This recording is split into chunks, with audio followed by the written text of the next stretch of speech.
تجارب شما در ارتباط همین کارهای اجتماعی در اینجا چی بوده؟ و میدونید که چطور شورا رو جور کردین؟ چی کردین باز؟ چه مشکلات دیدین؟ ندیدین؟ بسیار خوب بود؟ یعنی میره فقط بسم الله الرحمن الرحیم. نثار احمد، رئیس شورای خلقی، رئیس کلستر خلقی مبارکه شورای خواجه رخبند. با مرحله اول که ما شورای خود ترتیب دادیم، اعضای مردم محل جمع کردیم داخل مسجد خواجه رخبند. اینجا بشوندیم همگی با هم دیگر جلسه کردیم. رئیس انتخاب شد و معاون و منشی و خزانه دار. چه قسم انتخاب کردیم؟ به رضایت خود مردم اینا انتخاب کردم. من به رئیس استفاده کردم، بله رای دادم که ما کاغذای رو دارم که شخص کردم مر کردم. بعد از معاون انتخاب کردم، بعد از منشی انتخاب کردم، بعد از خزانه دار و عضوبار انتخاب کردم. و این مرحله که شد اسنادای ما تکمیل شد، بردیم دفتر هابیتات. چرا این کار کردیم؟ به حساب این کار کردیم، به حساب پیشبرد کار منطقه کردیم که کار منطقه ما چه فایده کرد؟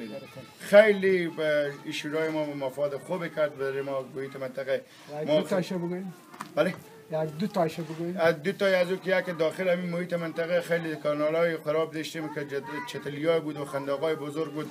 اینا رو به توسط همین اعضای شورا اینا با مشوره هم دیگر شیشتیم خندقا خورپر کردیم.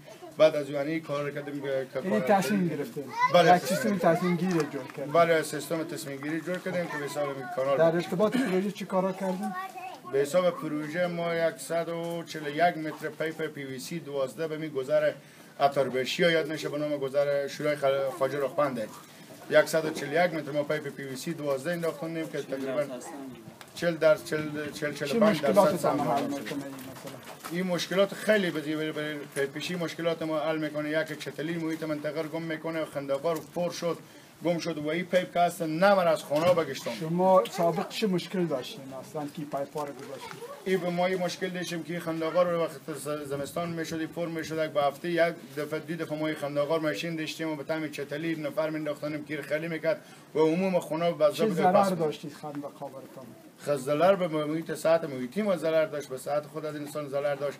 بوی تعفن میداد پیدا میشد و لوش و حساب کتاب از یم گازی پیدا میشد. یعنی با اجرا شدن این پروژه چه فایده میاره براتون؟ با اجرا شدن از این پروژه اگر برای ما فایده میاره که اول محیط منطقه پاک شد، چتلی هم گم شد، خندق گم شد، ساعت محیطی مردم رو به بهبوده.